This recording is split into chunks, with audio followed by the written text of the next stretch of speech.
በስመ አብ ወወልድ ወመንፈስ ቅዱስ አሃዱ አምላክ አሜን።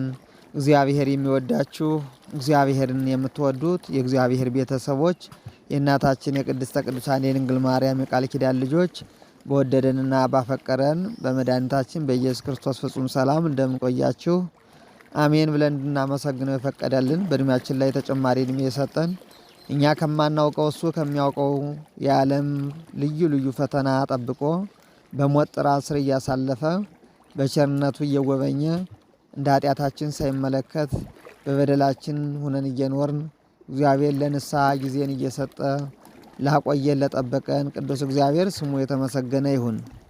የምትለምኑትን አታውቁም። የማቴዎስ ወንጌል ምዕራፍ 20 ቁጥር 20 እስከ 22 ይህን ቃል የተናገረው መድኃኒታችን ኢየሱስ ክርስቶስ ነው። ቃሉን የጻፈልን ሐዋርያው ቅዱስ ማቴዎስ ነው። መሰረታዊ ዓላማው ጌታ ኢየሱስ ክርስቶስ የተናገረበት ይህን ኃይለ ቃል የሰው ልጆች የሚለምኑት ልመና ከእግዚአብሔር የሚያርቅ ነፍስን የሚጎዳ ወደ ኃጢአት የሚመራ ልመና በመሆኑ እግዚአብሔር የምትለምኑትን አታውቁም በማለት ልመናቸው ከንቱና አጥፊ የሆነ ልመና መሆኑን ይገስጻቸዋል። የሰው ልጅ የሩቁን ባለማየቱ ጊዜያዊ ቅርቡን በማየቱ የሚጠቅም መስሎት የማይጠቅመውን ሲለምን እናያለን። እንደ ሕፃን ልጅ እሳት ካልያዝኩ ብሎ ያለቅሳል። ወላጆቹ ግን ለልቅሶው ሳያዝኑ ይከለክሉታል። ባለማወቁ የሚለምነው ሞትን ነውና እሳት የሚያቃጥል ነው። ከዚያ ባሻገር ግን እሳት ሲያዩት በጣም ውብ ነው። ያደጉት ሰዎች የእሳቱ ማቃጠል እንጂ ውበቱ አይታያቸውም። ሕፃኑ ደግሞ ማቃጠሉን አያውቅም። ስለዚህ በውበቱ እየተማረከ ከተቀመጠበት ስፍራ ወደ እሳቱ ሕፃን ልጅ እየተንሸራተተ ይሄዳል። ወላጆቹም እሳቱን እንዳይበላው ራሱ እሳቱን ያርቁበታል፣ ይከለክሉታል። ሕፃን ግን ይበሳጫል፣ ሲከለክሉት ያለቅሳል። የሕፃኑ ልቅሶ ትክክለኛነቱና ለራሱ መምረጥ መቻሉን አያሳይም። ወላጆችም ስለከለከሉት ክፎችና የሕፃናትን መብት የሚጋፉ ናቸው አይባሉም። ሕፃናት ግን በጣም ችክ ሲሉ ወላጆች ከፍሙ ሳይሆን ከወላፈኑ ያስነኩታል። ከዚያ በኋላ ሕፃናት እሳትን ይፈራሉ። በዓይን ብቻ ከተመዘነ እሳት ውብ ነው። በጥልቀት ሲመረምሩት ግን እሳት ያቃጥላል። የእሳትን ማቃጠል ያወቅነው ደርሶብን ወይም ሞክረነው ሳይሆን በማደግ እውቀት ተረድተነው ነው። እንዲሁ እንደ እሳት የሆነውን ነገር እኛ ጠቃሚ መስሎን እግዚአብሔርን ካልሰጠህን ብለን እሳትን እንለምናለን፣ ሞትን እንለምናለን። ይሄን አይነት ልመና እግዚአብሔር የምትለምኑትን አታውቁም በማለት ይከለክለናል። እንዲሁም እንደ እሳቱ በዓይናችን ፊት ብዙ ነገሮች ውብ ሆነው ሲታዩን ካልያዝናቸው ካላገኘናቸው ብለን እናለቅሳለን። እግዚአብሔርን ካልሰጠኸኝ ብለን እሪ እንላለን። ምንም እንኳ እግዚአብሔር ሩህ ቢሆንም እሳት ለሚለምኑት ልጆቹ እሳት አይሰጥም፣ እሳትን ይከለክላል። ምክንያቱም ለእኛ የጠቀመን የመሰለን ነገር በእግዚአብሔር ዘንድ ግን ለእኛ እንደሚጎዳ ፈጣሪያችን ስለሚያውቅልን ነው። የእግዚአብሔር የፍቅሩ ጥልቀት ካልገባን በማየት ብቻ ለራሳችን የምናጨው የምንመርጠው ነገር የሚያቃጥል እሳት ነው። ወላጆች ለልጆች ሲያስቸግሩም እሳቱን እንዲነኩ ያደርጓቸዋል። እግዚአብሔርም በጣም ችክ ስንል የምንፈልገውን ይሰጠናል። ግን እሳት ነው የሚሰጠን። የእስራኤል ልጆች የጎመጁት ስጋ ካላወረድክልን ስጋ ማረን እያሉ እግዚአብሔርን ጠዋት ማታ ሲጨቀጭቁት እግዚአብሔር ሰጣቸው። ነገር ግን የሰጣቸው ስጋ አልጠቀማቸውም። ስጋው ባፋቸው ውስጥ ሲገባ ሞት ሆነባቸው። የጎረሱት ሳይወጡት በእጃቸው ያዙት ሳይጎርሱት በአንዴ ሞት መጣና ፈጃቸው። ስጋ አምሯቸው ነበር። ነገር ግን እግዚአብሔር ያወላችሁ ብሎ የሰጣቸው ስጋ ለሞት ሆነባቸው። እንዲህ ነው እግዚአብሔርን በቸርነቱ ዓይን አይቶ ተመልክቶ እንዲሰጠን ፈቃድ ይሁን ካላል ነው እኛ ባልነው ብቻ ካልሰጠኝ ካል ያወላችሁ ብሎ የሚሰጠን ነገር ለእኛ ጠቃሚ አይደለም። እግዚአብሔር በደስታ ሲሰጥ እንጂ ያወላችሁ ብሎ ሲሰጠን መልካም አይደለም። እግዚአብሔር ልዩ አባታችን መሆኑን ካላወቅን በከለከለን ነገር ውስጥ ፍቅሩን ማየት ያቅተናል። በእርግጥ አስተውለን ካየነው ለምንን ከተቀበልነው ሳንለምን የተቀበልነው ይበዛል። የዛሬ ፀሐይ ብርሃን የምንተነፍሰው አየር በጸሎት ያገኘነው አይደለም። ስለዚህ የሚበልጠውን ነገር ያለ ልመና ካገኘን ልመና ያልተመለሰም ብለን በእግዚአብሔር ማኩረፍ ሞኝነት ነው። እግዚአብሔር ለምንድነው የሚከለክለን ብለን መጠየቅ አለብን። እግዚአብሔር ጥያቄያችን ለምንድነው የሚከለክለን ስንል አንደኛ የምንለምነው ነገር አሁን ስለማይጠቅመን ነው። ሁለተኛ የምንለምነው ነገር መቼም ስለማይጠቅመን፣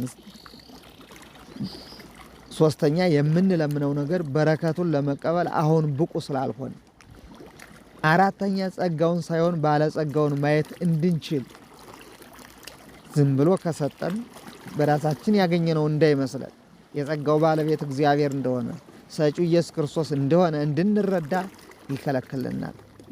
አምስተኛ የምንቀበለውን ነገር አክብረን እንድንይዝ፣ አንዳንድ ነገር እግዚአብሔር በቸርነቱ የሰጠን ጸጋ እሱን ጸጋ ከእግዚአብሔር ያገኘነው እስከማይመስለን ድረስ ጸጋችን ስናጣ እንደ ከንቱ ነገር አሳልፈን ስንተው ይታያል። ይሄ እንዳይሆን አጥብቀን እንድንይዝ በአምስት ነገሮች እግዚአብሔር ልመናችን ይከለክለናል።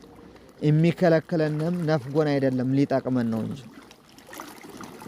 የጌታ የኢየሱስ ክርስቶስ ደቀ መዛሙርቱ በልባቸው ውስጥ የሹመት ፍቅርና በአፋቸው ደግሞ የሹመት ልመና ነበረባቸው። ደቀ መዛሙርቱ ያገኙትን የሚበሉ ነፃነት ተርፏቸው በየመንገዱና በየዱሩ የሚያድሩ ዘበኛ የማይፈልጉ ሌባ እንኳ አዝኖ የሚመጸውታቸው ነበሩ የእግዚአብሔር ደቀ መዛሙርት።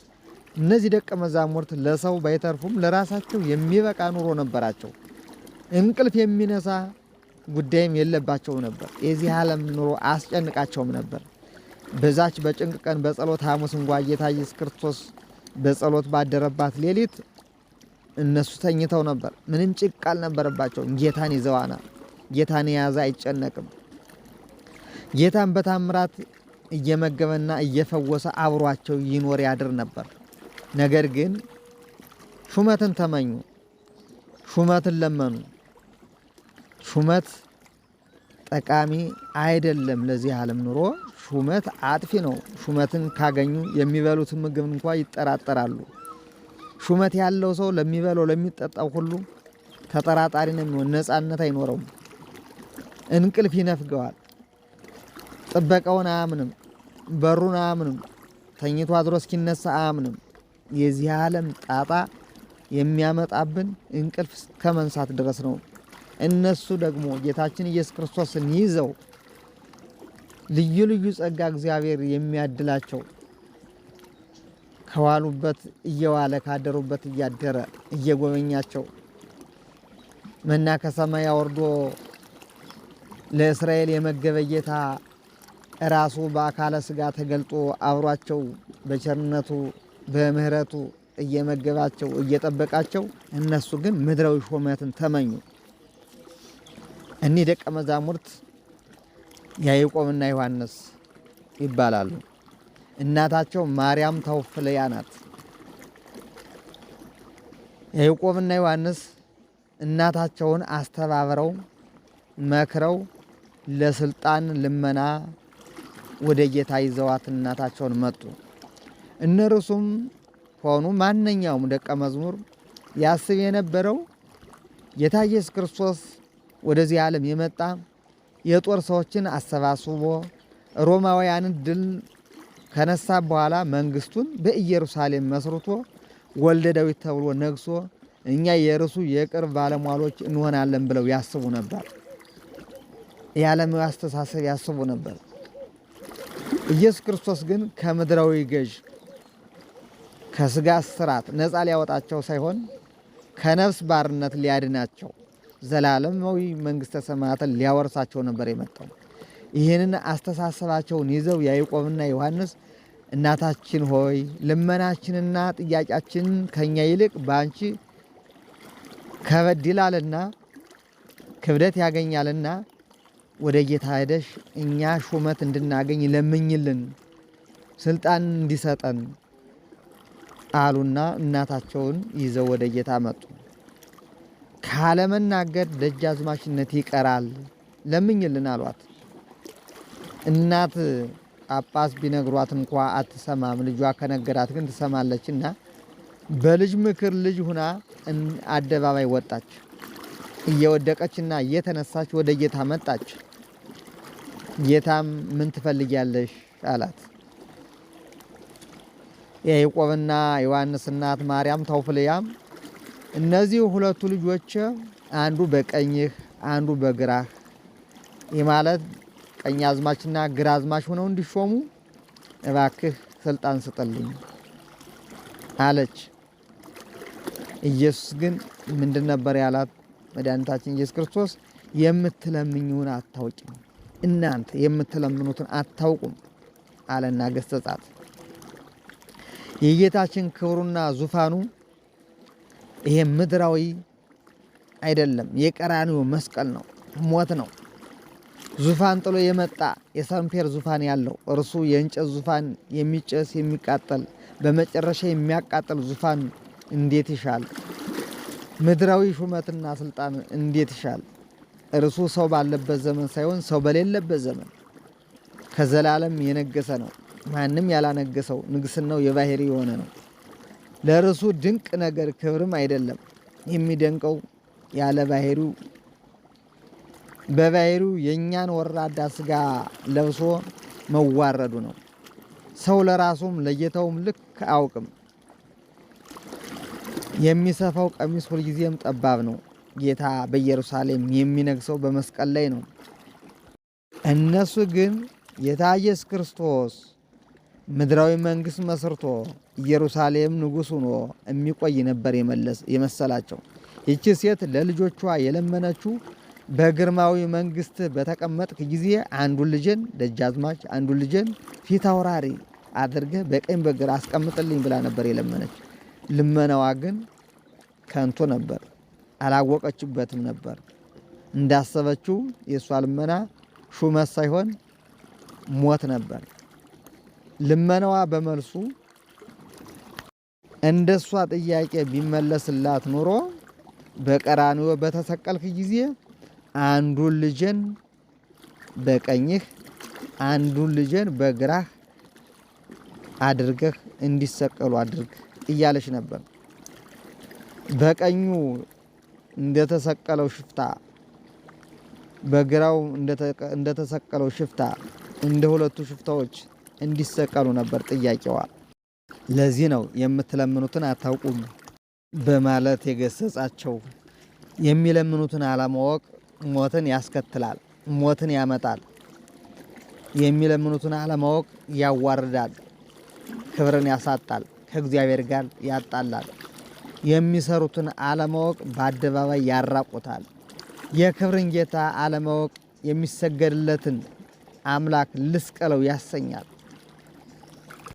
ሰይጣን የሰውን ልጅ የሚገዛው ባለማወቅ መጋረጃ ሸፍኖ ነው ይላል ሐዋርያው ቅዱስ ጳውሎስ በሁለተኛ ቆሮንቶስ ምዕራፍ 4 ቁጥር 4 ላይ ሰይጣን የሰው ልጅ የሚገዛው ባለማወቅ መጋረጃ ሸፍኖ ነው። ባለማወቅ መጋረጃ ሲሸፍነን የምንለምነው ሁሉ ሞት ነው የሚሆነው። የማይሆን ነገር እንጠይቃለን። ያ ጥያቄያችን ካልተመለሰ ደግሞ በእግዚአብሔር እናጉረመርማለን፣ በእግዚአብሔር እናኩረፋለን። ጌታ ኢየሱስ ክርስቶስ የእነ ዮሐንስን እናት የለመነችውን በመከልከል ጸሎቷን ሰማ። የለመነውን ሲከለክለን ጸሎታችን ተሰምቷል። ጸሎታችን ተሰምቷል። እንደ ፈቃድ ይሁን ማለት አለብን። ሲሰጠን ብቻ አይደለም ጸሎት የተሰማ ማለት ያለብን፣ ሲከለክለንም ተሰምቷል። ምክንያቱም የከለከለን ጠቃሚያችን ስላልሆነ ጸሎታችን ተሰምቷል። ይህች እናት የለመነችው ነገር እንኳን ለልጅ ለባይድም የማይለመን ነበር። ባለማወቋ ግን የመጨረሻውን ጥቅም ለመንኩ ብላ የመጨረሻውን ጉዳት ሞት ለመነች። ጌታ ልመናዋን ሰምቷት ቢሆን ኑሮ ዓርብ ዕለት ይችን ሴት ማየት ምን ያህል ይከብድ ነበር። ልጆቿ በቀኝ በግራ ተሰቅለው ማየት ምን ያህል ከባድ ይሆንባት ነበር። እንደሷ ልመና ጌታ ኢየሱስ ክርስቶስ ልመናዋን ተቀብሏት ቢሆንና ጌታ ሲሰቀል ሁለቱ ልጆቿ በቀኝ በግራ ተሰቅለው ቢሆን ኑሮ ይህች እናት አመድ በላይዋ እየነሰነሰች በልቅሶ ያልተባበራትን ሰው ሁሉ እየተቀየመች የማርያም ልጅ የሰራኝን ስራ እዩልኝ እያለች ትውልና ታለቅስ ነበር። ነገር ግን ጌታ ኢየሱስ ክርስቶስ የማይጠቅምን ልመና አይሰጣምና ከልክሎ ጸሎቷን ሰማት። በጸሎታችን ጊዜ አይሆንም ከተባል መልስ ነው። ይህ ግን እግዚአብሔር አልሰማንም ማለት አይደለም። እግዚአብሔር ሰምቶናል። አንድ ልጅ ከአባቱ አንድ ጥያቄ ሲያቀርብ አባቱ ጊዜና ጆሮ ሰጥቶ ይሰማውና አይሆንም ብሎ ይከለክለዋል። አይሆንም ሲለው ግን መልስ ነው። መልሱም ጠቃሚ ነው፣ ስለሚጠቅመው ነው።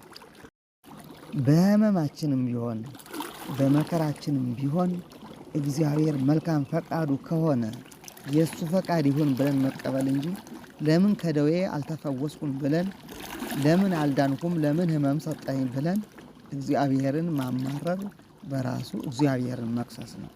ሕመሙ ለእኛ ጠቃሚ ሊሆን ይችላል። ሐዋርያው ቅዱስ ጳውሎስ ሕመምተኛ ነበር። ደጋግሜ ጌታዬን ጠየቅኩት፣ 3 ጊዜም ደጋግሜ ጠየቅኩት፣ ጸጋዬ ይበቃሃል አለኝ ይላል። ቅዱስ ጳውሎስ ሕመምተኛ ሆኖ ሌሎቹን እየፈወሰ እሱ በሽተኛ ሆኖ እግዚአብሔርን ሲጠይቅ ግን እግዚአብሔር 3 ጊዜ ሁሉ ሲጠይቀው ጤናውን አልመለሰለትም። ለምን? ሕመሙ ስለሚጠቅመው። ጤነኛ መሆን ብቻ አይደለም እኛን የሚጠቅመን፣ ሕመምተኛ ሆነን ሕመሙ ለእኛ ጠቃሚ እንዲሆን አድርጎ እግዚአብሔር ከሰጠን ሕመማችንም ተመስገን ብለን መቀበል አለብን። ጤና መለመን ብቻም አይደለም። አባቶቻችን እንዲያው ሙሉ ጤነኛ ከሆኑ እግዚአብሔር ርቆኛል፣ ለምን አይገስጸኝም፣ ለምን ጤነኛ ያደረገኝ ብለው ሕመም እንዲሰጣቸው እግዚአብሔርን ይለምናሉ። ንጉሥ ሕዝቅያስ በጽኑ ደዌ ተይዞ በሕመም በስቃይ ሆኖ ሞቱ ሲነገረው ትሞታለህ፣ ቤትህን አዘጋጅ ሲባል መራራ ለቅሶን አለቀሰ። በማልቀሱ እግዚአብሔር በእድሜው ላይ 15 ዓመት ጨመረለት። ከዚያ በኋላ ግን የኖረበት እድሜ ያለማበት እድሜ ሳይሆን ለእስራኤል ምርኮ ምክንያት የሆነውን የይሁዳን ምስጢር ለባቢሎናውያን ያሳየበት አሳዛኝ እድሜ ነው። በዛን ጊዜ እግዚአብሔር 15 ዓመት እድሜ ጨምሮ ታልቅሶ ከሞት ወደ ሕይወት ተመልሶ በሕይወት ሆኖ የቆየበት እድሜ ግን እግዚአብሔርን ያሳዘነበት እድሜ ነበር። የማይጠቅመን እድሜ እንኳን ቢጨመርልን እግዚአብሔር ካሳዘን ነው የኃጢአት እድሜ ከሆነ ምን ያደርግልናል? የሚጠቅም እድሜ እንጂ የሚለመን የማይጠቅም እድሜ አይለመንም። በእግዚአብሔር ፈቃድ መኖር ብቻ ሳይሆን በእርሱ ፈቃድ መሞት መልካም ነው። በእግዚአብሔር ፈቃድ መኖር መሞትም መልካም ነው። ጸሎት ሁሉ ንጹህ አይደለም። ጸሎታችን ሁሉ ያልሆነ ግትልትል ጸሎት እንጸልያለን። የማይጠቅመን ጸሎት ሳንጸልይ ገና ሳንጠይቀው የልባችን መሻት አይቶ እግዚአብሔር ጠቃሚውን ነገር እየሰጠን እያለን እኛ ግን የምንጸልየው ሁሉ የማይጠቅመን ጸሎት፣ ያ ጸሎት ደግሞ ካልተደረገልኝ ብለን እግዚአብሔርን ብለን በማጉረምረም ነው የምንጠይቀው። የማይጠቅም ጸሎት። የእግዚአብሔር ፈቃድ ግን ጸሎትን ያጣራል። ዝም ብሎ የለመነው ሁሉ አይሰጥም። ቢሰጠን ኑሮ በምድር ላይ አንድ ሰው ማይኖር ነበር። ጽፋቱን ነው የሚለምን ሰው። ሐዋርያው ቅዱስ ጳውሎስ በደዌ የሚሰቃይ ሰው ነበር። ከዚህ የሥጋ ድካም ለመዳን መላልሶ ቢጸልይም መልስ አላገኝም። ይህንን ሁኔታ ሲገልጥ በሁለተኛ ቆሮንቶስ ምዕራፍ 12 ቁጥር 6-10 እንደዚህ ይላል። ልመካ ብወድስ ሞኝ አልሆንም፣ እውነትን እላለሁና። ነገር ግን ማንም ከኔም ከሚሰማ የሚበልጥ አድርጎ እንዳይቆጥረኝ ትቻለሁ። ስለዚህም በመገለጥ ታላቅነት እንዳልታበይ የሥጋዬ መጎሰሚያ እርሱም የሚጎስመኝ የሰይጣን መልእክተኛ ተሰጠኝ። ይሄውም እንዳልታበይ ነው ይላል። ሕመም ነበረበት። ይሄውም እንዳልታበይ ነው፣ እንዳይኮራ፣ እንዳይታመይ ጤነኛ ሆኖ በተሰጠው ልዩ ልዩ ጸጋ እንዳይኮራ፣ እንዳይታበይ ለሥጋው መጎሰሚያ እግዚአብሔር ሕማምን ሰጠው። ይሄን ሕማም እንዲያርቅለት ደጋግሞ ቢጸልይም እግዚአብሔር ጸጋዬ ይበቃሃል ብሎ ከለከለው። ስለዚህ ነገር ከእኔ እንዲለይ 3 ጊዜ ጌታዬን ለመንኩ፣ እርሱም ጸጋዬ ይበቃሃል አለኝ። ኃይሌ በድካም ይፈጸማልና አለኝ። እንግዲህ የክርስቶስ ኃይል ያድርብኝ ዘንድ በብዙ ደስታ በድካሜ ልመካ እወዳለሁ። ስለዚህ ስለ ክርስቶስ በድካም በመንገላታትም በችግርም በስደትም በጭንቀትም ደስ ይለኛል። ስደክም ያን ጊዜ ኃይለኛ ነኝና ይላል ሐዋርያው ቅዱስ ጳውሎስ። እግዚአብሔር እሳቱ እያለም ጥፋት እንዳይደርስብን ማድረግ ይችላል። እንደነ ሰለስቱ ደቂቅ አንዳንድ ጊዜ ደግሞ ችግሩን በመለወጥ ይረዳናል። አንዳንድ ጊዜ ደግሞ ችግሩን ትቶ እኛም በመለወጥ ይሰማናል። በዚህ አይነት መልኩ ነው እግዚአብሔር የሚሰማን። ብቻ የምንለምነውን ማወቅ ከዚያም ፈቃድ ይሁንን ማለት ይገባናል። እግዚአብሔር አምላካችን ሆይ የሞት ልመናን ለምንን እንዳንጠፋ አንተ አጣርተህ መልካም መልካሙን ጠቃሚያችንን ልመና ስማን።